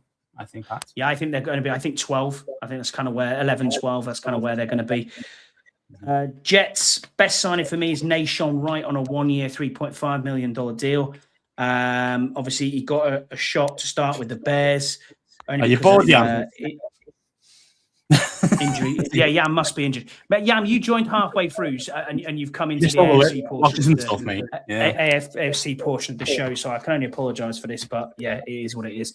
Worst signing, Dylan Parham, 2-year deal, $16 million deal for an absolutely bang average left tackle who was rated the 64th. Sorry, guard. He was ranked the 64th guard overall, and if you took it just to beat left guard, out of all of the left guards in the league, he was 37th. Yeah, sounds like Chris Paul. It does. Yeah, man. Anything different for the Jets, mate? For you, the Jets. I mean, to be fair, I think I liked a lot of their off-season draft picks. I think they had 4 in the top 50. Yeah, you know, David Bailey at number 2 again. Great. I thought he would have went to us, or you know, I didn't think he would drop. I didn't think Bailey would be there. I didn't think Bailey would go at 2. So you could say it was a reach, but I understand if edge rushers, elite edge rushers are hard to come by. Then you got Sadiq, Omar Cooper, and then D'Angelo Pons corner. So good players, all good players, and say all in the top 50. So and Bailey's been destroying people in training. I have seen that. Yeah. So again, there is, you can definitely see them being a little bit better, but it's still not going to be any good, really. They're not going to put for 30 points, put up on the board every single time. So I still think they're going to be poor, but they're going to be better than 3-14 like they were last year. I'll tell you that. Yeah, I agree with you. So 1 to 4 on this division, then I'm going the Ravens. Not the Ravens. I've already done the Ravens. Hang on, where was I at? Jets. So I'm going to go Bills, Pats, Jets, Dolphins. I think the Dolphins are going to be last in this division. Interesting. I think I'm going to go the other way. I'm going to go Pats, Bills, Jets, Dolphins. Yeah, that's what I said. Oh, you going Pats first. I think the Bills will still win. I think the Bills will win this division just. Pats won it last year. I think they'll win it again. I think that they haven't really lost too much, as in player-wise. Yes, they lost Chase on, and he lost Diggs. But again, they've got AJ Brown. So I think that's a big, even though I like Diggs, it's a big upgrade, So, I think Pats are still going to be solid. 13-4, something like that. But I reckon Bills 12-5. Jets 8-9. Dolphins 6-11. That's what I think. So good for you. Right, we'll get on to the AFC South. So Karen, if you're listening and watching, this is your division. The Texans, best signing for me is Brett. Yeah, we'll start with the Texans, mate. Is where I've got the Texans first. I don't know who you've got. I can find it, mate. Go for it. Yeah, sorry. Best signing, I've got Braden Smith on a 2-year, $20 million contract. They haven't a reliable tackle play for CJ Stroud, and he offers protection and stability. He's 30, so a little bit older, but he only gave up 2 sacks and 10 quick pressures last year. His quick pressure rate was 2.3, which is around average for right tackles. So... Yeah, I think Houston. I think they'll be fine again this year. I do. They had a really good defense last year, and D'Amico Ryans and Will Anderson, beasts. You know what I mean? Like C.J. Stroud. I say you don't know what you're going to get. He was brilliant until he got to the playoffs and then shit the bed. You know what I mean? So, yeah, so exactly. it's kind of like, well, what do you do with C.J. Stroud? But I think he's still a top quality operator. So I think these are still going to do pretty well, man. I think they're going to be. Their defense is awesome. Yeah, I think there's still going to be a decent chance of going deep. I really do. I think they might. I wouldn't say they're a contender, but I definitely say they're kind of not far off it. If things go their right way, you never know. They might be able to get to the divisional round or even the Super Bowl if things go their way. We'll move on to the Colts then. Best signing for me is Arden Key on a 2-year, $16 million deal. Key's a solid move, 30-year-old journeyman, but he's been consistent as a rotation player. He got 6.5 sacks, 15 knockdowns, and 11 tackles for loss last year. Yeah, man. I think the Colts. I mean, what did I say about Richardson when he first signed him? Mm-hmm. What was about him? He was going to be a bust. Everyone's going, "Oh no, this guy's got. Oh, look at he's a workout warrior. Look how good he looks in shorts." Yeah, look what happened. Looks like he's gone. Danny Jones. Yeah, it does actually look like he's gone, yeah. Yeah, and Danny Jones has come back from an Achilles rupture. You don't know what he's going to be like. If he loses any part of his speed, Danny Jones isn't the same quarterback. So that makes a big, big difference. So it just depends really on that. I say how he rehabs, because say some people come back from an Achilles and they're okay and you don't lose any speed in the fight. Some guys come back and you lose that yard of pace. And when you lose that, and especially that's part of his game, because his scrambling is actually very good. One thing that Danny Jones is probably best at is probably that. He's built like a running back and he can run. Mm-hmm. His accuracy is on and off. It is inconsistent, but his running ability is really, really good. Now, if he loses even just a few percent from this Achilles rupture, that could become problems for the Colts and him as in for his career. So yeah, $50 million they signed him to, Scouse, which is just nuts. 50 million for what, 1 year or 2 years or? Yes, it was a year's deal. 1 year, 50 mil. Mm-hmm. Ooh, coming off an Achilles as well. That takes some confidence from the ownership. Tell you that. Yeah, considering I can't remember exactly how much the transition tag was. I think it was 37 point something million, which they could have stuck with, and instead they gave him 50 mil. I don't think it's a 1 year deal. I can't remember the exact deal of Daniel Jones's contract, but to be honest with you, I can't stand the guy anyway, so I don't care. On to the next one, which is the Jags. Replacing Travis Etienne with Chris Rodriguez Jr., I think is probably their best move. I like Travis Etienne, but obviously the cost saving factor there is a big thing for the Jags. I mean, he saved a $48 million deal with the Saints. They replace him with Rodriguez for a $10 million 2-year deal. $6.2 million guaranteed for Chris Rodriguez, who we know well. Is he going to have as much production as a Travis Etienne Jr.? I don't think so. But yeah, they had to do something there. And then the worst side of it, and Karen, I know you're listening, so it's fine, was repeatedly overdrafting players to the consensus boards. I have no idea what this young man, who's like 30 or whatever he is, 32, their GM, Gladstone, he's fucking crazy. Their draft board is wild. Like, I'm not saying that everybody on the consensus big board is the same, but being honest, you know where players are, and you know that if someone's a reach or if someone's not a reach, you can generally say, oh, that player should be about pick 50. If they go at pick 40, that's totally fine. If they drop to 60, that's fine.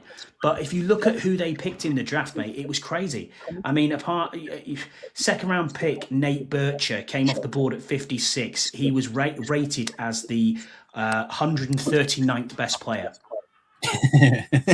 Then you look at the other ones. Apart from Emmanuel Pradnon, who they took in the third round, you look at the rest of them. I mean, Albert Regis, defensive tackle, was 78 picks ahead in the third round. Jalen Husky was drafted 110 picks ahead of where people had him on boards. Tanner Colson, 53 picks ahead in the fifth round. Wesley Williams, 83 picks ahead of expectations. What the hell was your scouting department doing? That is nuts. Well, they'll obviously go off different metrics, aren't they? They must be. They must be going off something. Or they're just throwing darts to the board. I don't know what it is. Yeah, I could just throw darts to the board and go, oh, yeah, this guy would be good at this pick. You know what I mean? Like, you don't know what the thing is, but yeah, it is definitely head scratching for sure. I just think, it's, again, I think sometimes people overthink it. I really do. I think people overthink it. They get in their own heads. They overthink things and they get it wrong. And when you're a younger guy, you think you've got to prove that you belong. So you do something outrageous, and if it works, what a stud this guy is! What a genius! Well, if it goes wrong, you're a wank anyway. Do you see what I mean? So because I'm only a youngster, like you said, I'm only 30 years old. I'm still learning the game and blah blah blah. But it's like I'd rather just not obviously copy somebody's other board. Obviously, you got to have your home board and you do your own scouting and all the rest of it. You do all the steps, but it's a case of just making sure that you don't do something like one outrageous pick. Okay, you can probably get behind it. But if you're doing like 3 or 4 in the draft, that's outrageous. You're thinking either he's crazy or he's seeing things that other people aren't seeing. Now, as I say, if it works, he's a genius. If it doesn't work, he's an idiot, and he probably gets fired quite quickly. So. Yeah, I talked to him. He puts his name on the board. He puts his name down and see how it goes, man. Good luck to him. And the last team in the AFC South, the Titans, obviously new coach, and they drafted Carnell Tate, which I think is their best move. Their worst move is Cordell Flott for me from the New York Giants. $45 million for a 3-year deal for a guy who was pretty poor in New York. Yeah. That's all I can say about the Titans, mate.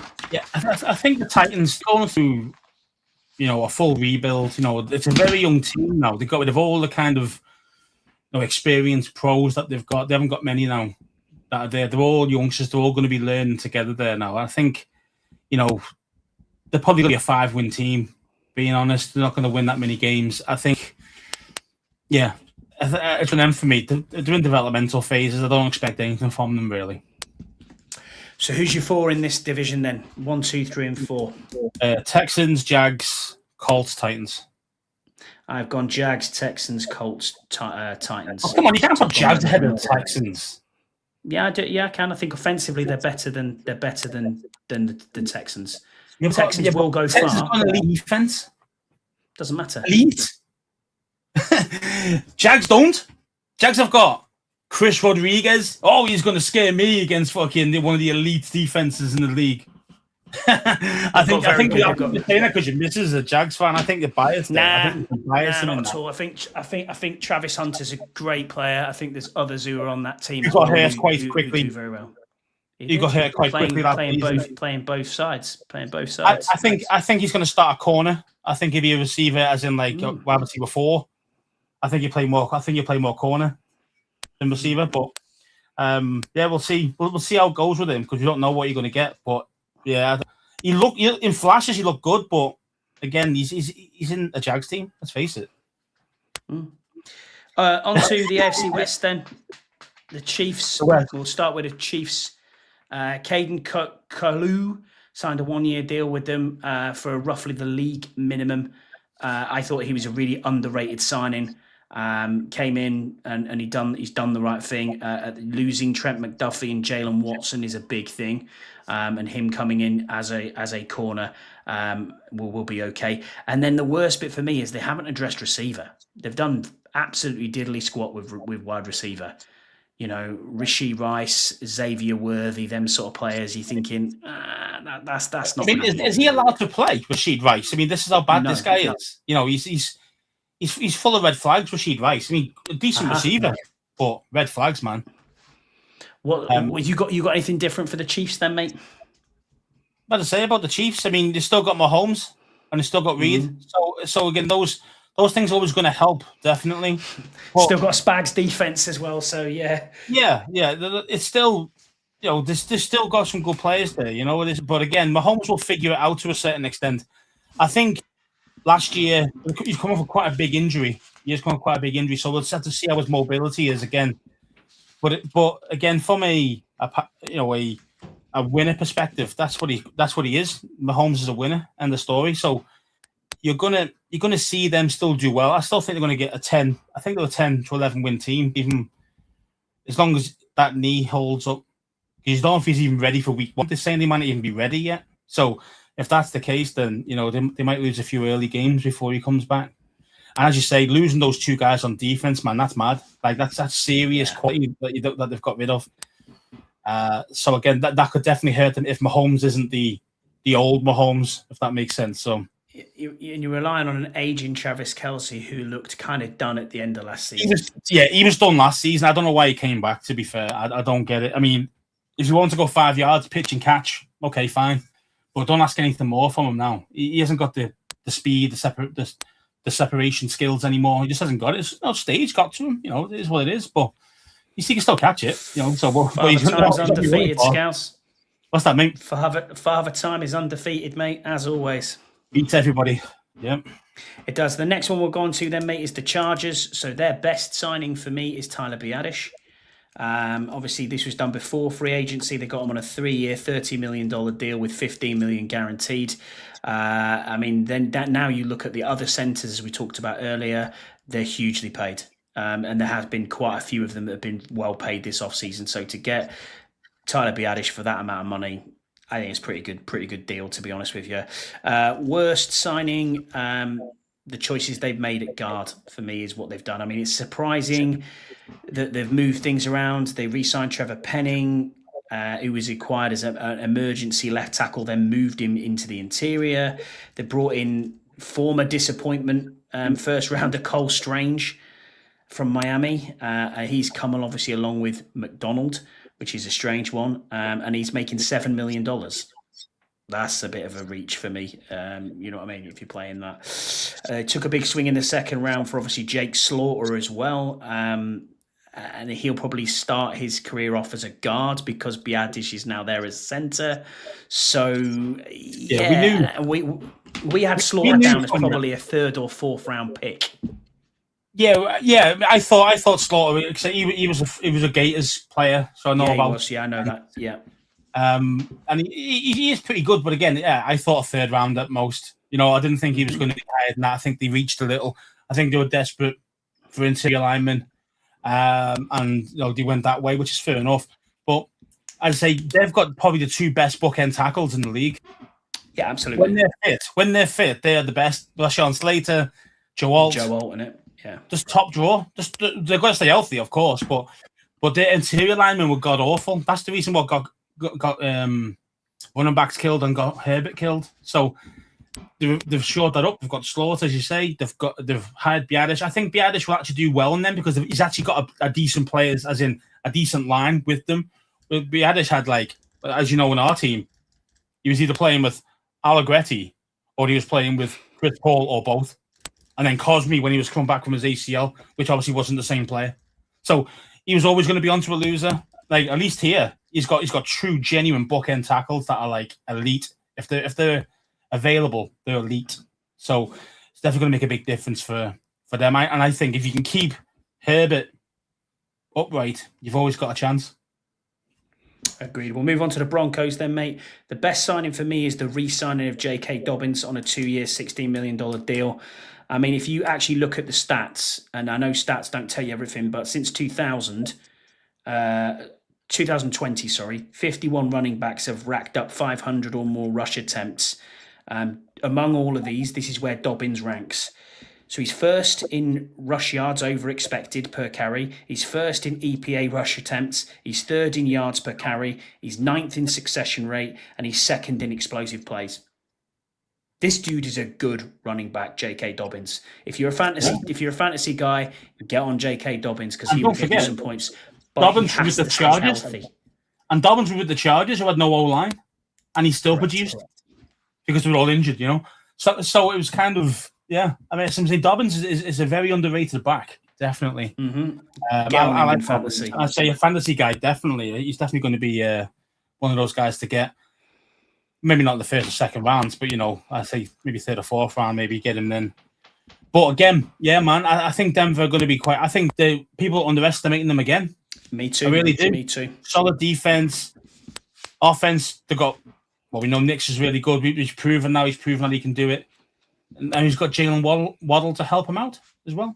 Yeah, and Cortland Sutton's still there. So they've got actual dudes. They've got actual dudes he can throw to, pal. So the only difference is their defense is elite as well. Nick, exactly. They've got elite defense. Yeah. So that's what I'm saying, and they've also got Sean Payton, who's a master play caller. So correct. It always say, and plus they've got Mile High, which always helps as well. Everyone else is nagged, and they're fresh. And now you have Dobbins. Yeah, that's what I'm saying. And that's what I'm saying. They've got better on offense with those two guys alone. So the only thing is, though, about Knicks, is he 100% fit? Because he needed another operation. He needed a second operation at ankle, didn't he? Oh, God. So they're saying he had another operation in April. So he had one after the playoffs when he lost. And then he's had another one in April. So we'll have to see if he's available for preseason or not. He might not be, but he might be coming back rusty going into week 1. Do you know what I mean? So we'll have to see how it goes. But yeah, if he's healthy, that's going to be Denver going to be nasty, man. They're going to be nasty. I think so too. And the last team that we'll go through in the AFC West, final team we're going to talk about in the AFC tonight is the Raiders. Their best signing for me was bringing back Eric Stokes. Obviously, Stokes signed a $30 million contract with them, committing to just over $21 million in cash. He got 17 games last year, was on a $3.5 million deal with them last year, but he gave up a 77.7% passer rating in coverage, which was made him he was playing behind the 7th worst pressure rate in the entire league.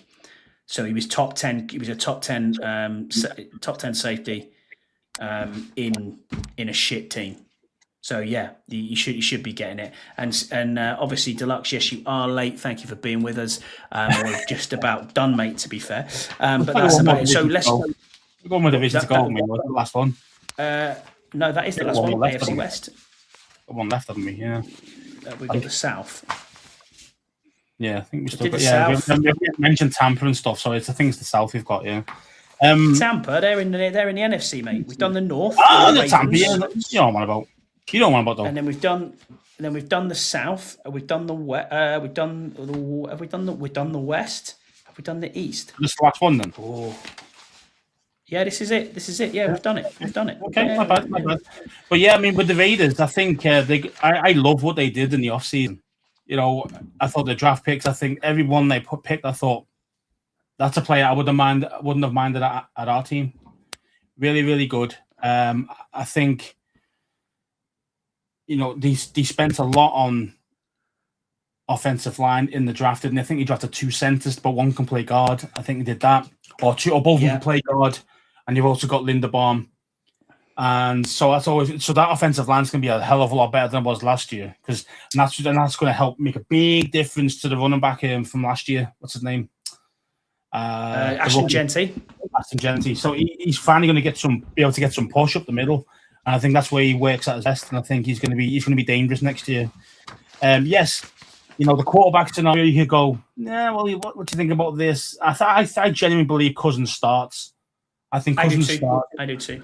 I think he probably gets, first 4 to 6 games, something like that. If he's doing okay, if he's doing awful, obviously they probably can him a lot quicker. But I think 4 to 6 games give Mendoza a chance to kind of see the system, get used to it, and then Mendoza will probably play second half of the season. Being honest, and the barring any injuries or anything like that. So, because let's face it, Mendoza's good, but he definitely needs more time to to be real deal in the NFL. You know what I mean? You can't just, you could throw him in there just like other guys. You know, like you threw Bryce Young in there and you threw these other dudes, but it's like you see them struggle and then you lose the confidence, and only some guys come back from that, and not all of them do. So if you can afford to protect them at the start, like his first season, I would. You know what I mean? Like, as in, like, not play him unless you really, really have to. Or he's just absolutely lights out. That's different then, you know. But if he's not, then if he's not ready yet, make him sit. Make him sit for that year. Okay, we've got 2 questions then. We'll go through our little questions here. We'll predict this division before we go, though. So who have you got in this division, 1 to 4? I've got Broncos winning it. Me too. Chiefs second, Chargers third, Raiders fourth. Exactly the same. I think it'd be 2 games in it between first and third. Yeah, me too. Mm-hmm. Obviously, Rod says Defo Kirk in all season. Deluxe says start the show over. No, you're right, bud. You rewind it, you're fine. Yeah. Who's your surprise playoff team then? Do you have a surprise playoff team from the AFC? In the AFC. Yeah, as overall, you've got someone who you go, oh yeah, they're gonna actually do quite well. I don't think I've got any surprises really. I wouldn't say a true surprise. The one, I mean, people might ridicule me for this one, but potentially the Jets. Potentially, just because of a lot of youth that they got going on there, and they did do, high level picks. Like 5 of them. So are you taking 3 out of that division? Bills, Pats, Jets. Potentially, but again, the Jets will have to obviously get. I've got them down as an 8 and 9, but again, that wouldn't get you third place. But again, you know, that could easily change by two games. You know what I mean, and make him a 10-7 team, and who knows? You know what I mean? So it depends on the North as well, because you're going to have the Ravens and the Bengals there. You'd probably say both playoff teams, you'd think, but it depends on Burrow's health. Yeah. I don't think the Browns are going to get there, and I don't think the Steelers will get there. No, and I think then you're looking at the South. Obviously, you know, you can't discount the Colts from what Daniel Jones did last year by going, well, you know what, we're on absolute tear up. I mean, he was on an MVP caliber season until he did his Achilles. The Texans, obviously, we talked about their defense is amazing, but it's what CJ Stroud turns up. And it's the same for the Jags. Which Trevor Lawrence are you getting? Do you know what I mean? Are you going to get the one who's willing to put it all on the line and try and win a division? Or are you going to get the one that just about sucks, gets into the playoff and gets beat in the first game? And then in the West, you know, which we've just gone through there's 3 teams in the West there. I would say the Chargers is probably my dark horse, because I think the Broncos are going to get in. I think the Chiefs will get in. Probably the Chargers. Yeah. That's 3 from that division. Yeah, but potentially, I'd say it all depends on. I think it all depends on health. I mean, I know it does every single year. Every team's the same, aren't they? Yeah. Yeah, you know, they're much of a muchness. You know, yeah. But if you lose a couple of elite guys, it makes the beat. That's a definite instant equalizer against other teams. Who's the most overrated team in the AFC, in your opinion? Overrated? Yeah. At this moment, I'd probably say the Chiefs, but only because they've got Mahomes coming up. But again, we got Mahomes, you've always got a chance. But it's a case of, are they overrated? I think they've lost a lot of talent. Can Mahomes mask it enough? Coming off a bad injury himself. That's the big question mark. If he does what he normally does, then they'll be fine. They'll be a 10 or 11 win team this year. You know, I've got no issues with that. But it all depends on Mahomes for me. You know, and I think, like, if he only average, then they're going to drop. They're going to drop down a lot, and then that's where they should be, kind of mid. You know what I mean? They should be mid. But if he's doing the business, then they're going to be going up in the divisions, high up in the division. So. Which probably make playoffs and all the rest of it, and But again, I think that's a potential. They're still overrated because they've got the Mahomes factor. You know what I mean? Yeah, I agree with you. I mean, my most overrated is probably the Bills. I just don't think they've got any weapons whatsoever, but they've got Josh Allen. It's similar to the Chiefs. You know, cut and paste exactly what you said about Mahomes. You're going to say exactly the same with Jonathan Allen. They've got absolutely nothing in wide receiver wise, and the tight ends aren't all that great. So, be interesting to see what happens, mate. But yeah, elite guys who can transcend some teams. You know, Josh Allen's done it. He's done it for years. Mahomes has done it for years. I mean, these guys have not always had the best teams, but yet they've still won, and they've won a lot of games. You know, these quarterbacks. You know. Bills have done nothing to convince me that they can take the next step. Agreed. Yeah, I agree with you. Yeah, I think they'll be a solid team. I think they'll get playoffs. I think they'll be around there. But will they get past the divisional round? I don't even think they might get there. But if they do, I think they lose in the divisional. So, who's your Super Bowl? Your AFC Championship. AFC Championship.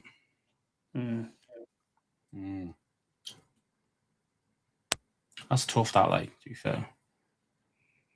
I wanted to say Ravens, Pats. Do you think so? Do you think the Ravens would take the Pats out? No, I don't. I think the Patriots will get back to the Super Bowl. I mean, it's a fair shout. I mean, say if AJ Brown has a year, if AJ Brown has a season, and also the quarterback is still as good as he was last season, if people haven't got enough tape on him now, because that was the other thing about what's his name? I can't remember his name. The quarterback. What's his name? Drake May. Yeah. So he is a lot more elusive than people thought he was. Yeah. Teams now are going to dial in more for that this season. They've seen a lot more film on him. I think you'll find this season a little harder. He's still got some great weapons. When you've got AJ Brown there, you're going to have a chance as well. You know. So and with this, I say it's just one of them things. He's proven that he can do it at the elite level, as in May. He's proven that he can do it. It's a case of have other teams dialed in on him, their defenses, their coordinators, how to stop him, just like you did with Lamar. You know, yeah, true. Stop him running, because at the end of the day, he was an MVP twice, wasn't he, Lamar? Yeah, you know, a league MVP, and then yes, he's been good, but he hasn't been MVP level since. Defenses have got onto him. You know what I mean? So he still operates well, but not MVP level. See what I mean? So it's that kind of thing where I think defenses are like that. I think that's what they do. They knock you down by that 10% on a quarterback when they dial in on you, and you've got to change it up. And that's where you've got to be elite at your quarterback position, but also not just elite quarterback, but also the play calls and everything else to go with it, and the scheme to go with it. That's why I love the NFL, because there's so many different variables and variances that you can kind of talk about and potentially argue for and against. You know, and this is the reason why I love the game, you know. That's it, man. That's it. Even though it's not our division or not our conference, we're still talking about it. So thank you for doing that with me, Scouse. I appreciate it in the off-season, going through everything. Thanks to everybody who's been in the chat with us today. Rod, you know, everyone who's tried to put questions in, we've hopefully gone through everything we can. If you missed the Commanders show at the start, the part of it, go back, watch it. It's probably the first 30 minutes. Thank you to Freddie for joining us. It's been a pleasure to have him on. And don't forget to like and subscribe, do all them things. The biggest and easiest way you can help us out as a show is to just hit that hype button and hit the subscribe button. If you do that for us, we'd be much appreciated. We'll be back on next week, mate, to talk about the preseason game and all things Washington. Race hail, and thanks for being with us. Bye.